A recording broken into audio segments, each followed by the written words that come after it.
देश के मशहूर उद्योगपति और टाटा ग्रुप के मालिक सर रतन टाटा ने 10 अक्टूबर 2024 को मुंबई के ब्रीच कैंडी अस्पताल में आखिरी सांस ली थी। उनके निधन से हर तरफ शोक की लहर थी, वहीं दूसरी तरफ चर्चा तेज थी कि टाटा ग्रुप की कमान और संपत्ति का मालिकाना हक किसके पास जाएगा। लोगों के मन में सवाल था कि आखिर उनकी संपत्ति का मालिक कौन होगा। और अब इस सवाल से पर्दा उठ गया है और दिग्गज उद्योगपति की वसीयत का खुलासा हो चुका है। एक रिपोर्ट के मुताबिक रतन टाटा के पास कुल संपत्ति 7,900 करोड़ रुपए की थी, जबकि अन्य संपत्ति मिलाकर उनके नाम अनुमानित कुल 10,000 करोड़ रुपए की प्रॉपर्टी थी। रतन टाटा की वसीयत 25 अक्टूबर को खोली गई। रतन टाटा की वसीयत में कई लोगों के नाम हैं। इनमें आखिरी दिनों तक उनके सहायक रहे शांतनु नायडू का नाम भी शामिल है। इसके अलावा टाटा कंपनी की विभिन्न कंपनियों में उनके शेयरों किसे मिलेंगे, ये भी बताया गया है। रतन टाटा की सबसे बड़ी संपत्ति, ग्रुप की कंपनियों में उनकी कितनी हिस्सेदारी है, इसके अलावा उनके पास जो बंगला, कार या अन्य प्रॉपर्टी हैं जिनका उनकी वसीयत में जिक्र है। चलिए अब आपको बताते हैं कि रतन टाटा की वसीयत में किसे क्या क्या और कितना मिला है।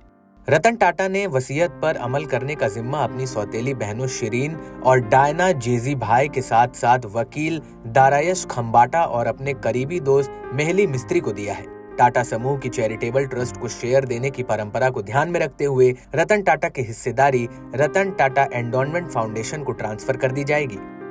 टाटा सन्स के शेयरों के अलावा टाटा मोटर्स सहित अन्य टाटा समूह की कंपनियों में रतन टाटा की हिस्सेदारी भी RTEF में स्थानांतरित कर दी जाएगी। 2022 में स्थापित RTF नॉन प्रॉफिटेबल संस्था है। वहीं सूत्रों का मानना है कि टाटा सन्स के प्रमुख N चंद्रशेखरन RTEF की अध्यक्षता कर सकते हैं।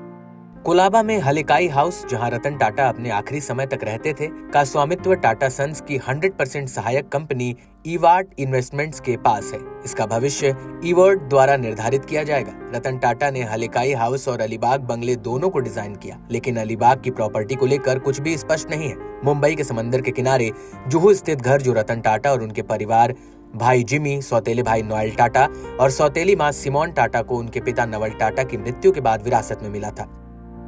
सूत्रों का कहना है कि इसे काफी सालों से बेचने की योजना है, इसलिए ये 20 साल से बंद पड़ा हुआ है। एक रिपोर्ट के मुताबिक वसीयत में टाटा के वफादार घरेलू कर्मचारी जैसे कि उनके रसोइये राजन शॉ और बटलर सुबिया भी इसमें शामिल हैं, जिन्होंने उनके साथ दशकों तक सेवा की है। टाटा ने अपने छोटे भाई जिमी, दोनों बहनों, ड्राइवर, कुक, बटलर को अपनी संपत्ति से कुछ न कुछ दिया है और अपने सबसे यंग फ्रेंड शांतनु नायडू के लिए भी उन्होंने कुछ छोड़ा है। वसीयत में शांतनु नायडू के सहयोगी वेंचर गुड फेलोज में अपनी हिस्सेदारी छोड़ दी है और उन्होंने विदेशी शिक्षा के लिए नायडू द्वारा लिए गए व्यक्तिगत लोन को भी माफ कर दिया है। इसके साथ ही रतन टाटा ने अपने पेट जर्मन शेफर्ड टीटो की आजीवन देखभाल सुनिश्चित की है। टीटो की देखभाल का जिम्मा अब उनके रसोइये राजन शॉ को सौंपी गई है।